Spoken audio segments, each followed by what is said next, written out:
ভান্ডার নিয়ে।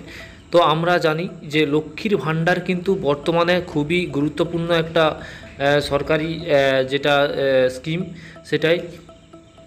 তো দেখুন লক্ষ্মীর ভান্ডার কিন্তু অনেক দিন থেকে চালু হয়েছে এবং পুরনো যারা ছিল তারা কিন্তু টাকা পেয়ে এসছে এবং নতুন যারা ছিল ডিসেম্বর থেকে পাচ্ছে এবং নতুন কিন্তু অনেকে আবার দুয়ারে সরকারে এই বছর অ্যাপ্লাই করা হয়েছে এবং তাদের কিন্তু তারা এখনও টাকা পাচ্ছে না, সেটা পরবর্তীকালে পাবে, তাদের অ্যাপ্রুভাল বা সাবমিট হয়ে পড়ে রয়েছে।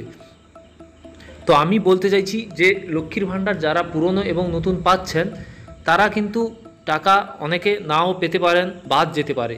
তো কেন বাদ যাবে আমি সেটাও বলে দেব যে আপনারা আগে টাকা পেয়ে এসছেন, মানে মিনিমাম একটা হয়তো স্বাস্থ্যসাথী কার্ড, আধার কার্ড এবং মোবাইল নাম্বার দিয়ে ব্যাঙ্ক অ্যাকাউন্ট দিয়ে জয়েন্ট অ্যাকাউন্ট দিয়ে আপনারা টাকা সাবমিট করলেই টাকা দিয়ে দিত। তত ক্রাইটেরিয়া ছিল না, কোনো ক্রাইটেরিয়া ছিল না, সবাই পেয়ে যেত। কিন্তু বর্তমানে কিছু রুলস চলে এসছে, সেইগুলো কিন্তু পরপর যারা আগে টাকা পেয়ে এসছেন তাদের এইগুলো ভেরিফিকেশান করা হচ্ছে। যদি ভেরিফিকেশানে আপনারটা ধরা পড়ে যায় তাহলে কিন্তু আপনাকে রিজেক্ট করে দেবে এবং আপনার টাকা আসবে না। তো আপনার সব ভেরিফিকেশান সব রয়েছে, ঠিক রয়েছে, পেমেন্টও পাচ্ছেন, কিন্তু আপনার রিজেক্ট করে দেবে, হঠাৎ মিডিলে রিজেক্ট করে দেবে, আপনি টাকা পাবেন না। এটা রিসেন্টলি হয়েছে, এই কারণে আমি আপনাদেরকে সাবধান করে দিচ্ছি। তো কি কেন করবে সেটা হলো, আপনাদের যদি জয়েন্ট অ্যাকাউন্ট থাকে, ধরো আপনি লক্ষ্মীর ভাণ্ডারে অ্যাপ্লাই করেছেন কিন্তু ওইটা অন্য কেউ জয়েন্ট অ্যাকাউন্টে অন্য কেউও রয়েছে, তখন কিন্তু রিজেক্ট করে দেবে। এবং আপনার যদি কেআইসি না করা থাকে তাহলে কিন্তু রিজেক্ট করে দিবে, করে দেওয়ার সম্ভাবনা রয়েছে। এবং ডকুমেন্টসে আদার্স যে ভেরিফিকেশানগুলো যদি প্রবলেম থাকে সেগুলোতেও রিজেক্ট করে দেবে। এবং আপনার যদি অ্যাকাউন্টটা এই রাজ্যের না হয়ে অন্য কোনো রাজ্যের হয় তাহলে রিজেক্ট করে দেওয়ার সম্ভাবনা রয়েছে। যদি নামের কোনো প্রবলেম আসে তবুও রিজেক্ট করে দেবে। এবং আধারের সঙ্গে ব্যাঙ্ক অ্যাকাউন্ট যেন লিঙ্ক থাকে, মানে লিঙ্ক থাকতেই হবে, না হলে কিন্তু আপনি টাকা পাবেন না। হয়তো পেয়ে এসছেন কিন্তু আপনি আর পাবেন না, সেটা রিজেক্ট করে দেবে এবং দেখিয়ে দেবে যে আপনার কি কারণে রিজেক্ট করে দেওয়া হয়েছে, সেটা অফিসে গিয়ে চেক করে নিতে পারবেন এবং সেখানে আবার পুনরায় ডকুমেন্টস জমা দিতে হবে।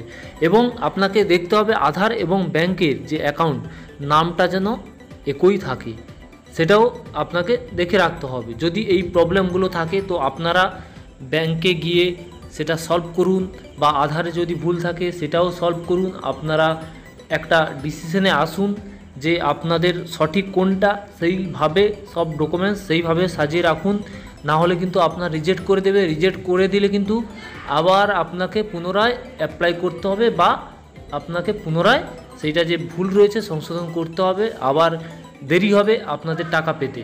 ঠিক আছে, তো আপনারা পুনরায় যাচাই করুন যে আপনাদের সব ডকুমেন্টস ঠিক রয়েছে কিনা, না হলে কিন্তু আপনারা টাকা পাবেন না। এবং আমি যেটা বলবো টাকা বাড়ার বিষয় নিয়ে, তো হ্যাঁ এটা কিন্তু গুরুত্বপূর্ণ বিষয় যে টাকা বাড়বে কিনা।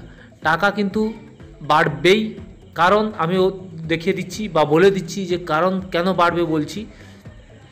দেখুন লক্ষ্মীর ভাণ্ডারের টাকা বাড়া নিয়ে আমাদের মুখ্যমন্ত্রী এখনও কিন্তু কিছু বলেনি।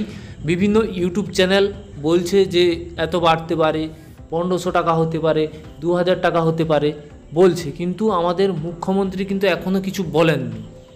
কিন্তু বিপরীত দিকে দেখা যাচ্ছে বিরোধী দলনেতা যিনি রয়েছে তিনি কিন্তু বারবার বলছে যে উনি যদি সরকার গঠন করতে পারেন তাহলে 2500 বা 3000 টাকা করে মান্থলি লক্ষ্মীর ভাণ্ডারের টাকা দেবে। তো সেটা লক্ষ্মীর ভাণ্ডারের বদলে হয়তো অন্য কিছু নাম চেঞ্জ করতে পারে, সেটা আলাদা বিষয়। আমি কোনো পার্টির ব্যাপারে বলতে যাচ্ছি না, আমি শুধু এইসব যে প্রকল্প রয়েছে সেইগুলো স্কিমের ব্যাপারে বলছি। তো দেখুন উনি যেহেতু চ্যালেঞ্জ করছে যে 3000 বা 2500 বা 3000 টাকা দেবেন, তো সেহেতু চ্যালেঞ্জের মুখোমুখি হতে তো হবেই। তার মানে আমাদের যে মুখ্যমন্ত্রী যিনি রয়েছেন উনিও হয়তো ভোটের আগে চ্যালেঞ্জ ছুড়বে যে আমি 2000 টাকা দেব বা 1500 টাকা করে দেব, মোটামুটি কিছু একটা চ্যালেঞ্জ আসবেই। তো এটাই আপনারা হয়ে থাকুন, নিশ্চিত হয়ে থাকেন যে আপনাদের টাকা বাড়বে এবং সেটা ভোটের পরে বাড়বে, ভোটের আগে সেটা প্রতিশ্রুতি থাকবে। তো দেখুন, এইভাবে যত চ্যালেঞ্জ আসবে সেটা কিন্তু সাধারণ মানুষের বা উপভোক্তাদের লাভই হবে, লাভবান হবে। কারণ উনি 3000 বলছেন, ইনি ধরো 1500 বা 2000 বলছেন। কেউ না কেউ তো বাড়াতে হবে, বা কেউ না কেউ তো সরকার গঠন করবে, কেউ না কাউকে তো বাড়াতে হবে দুজনের। যদি না বাড়ায় তাহলে তো ওই দল মানে পরপর বিশ্বাস করবে না ওই দলকে। তাহলে টাকা কিন্তু আপনারা বাড়তি পাবেন, এবং নতুনরা যে টাকা পাবে কোন মাসে এখনও কোনো আপডেট নেই। যারা নতুন অ্যাপ্লাই করেছেন তাদের কোনো আপডেট নেই। তো আপডেট এলে আমরা জানিয়ে দেব। তো আজকের ভিডিও এই পর্যন্ত, পরের ভিডিওতে আবার দেখা হবে। ভিডিওটি ভালো লাগলে লাইক কমেন্ট করুন এবং চ্যানেলটিকে সাবস্ক্রাইব করে রাখুন।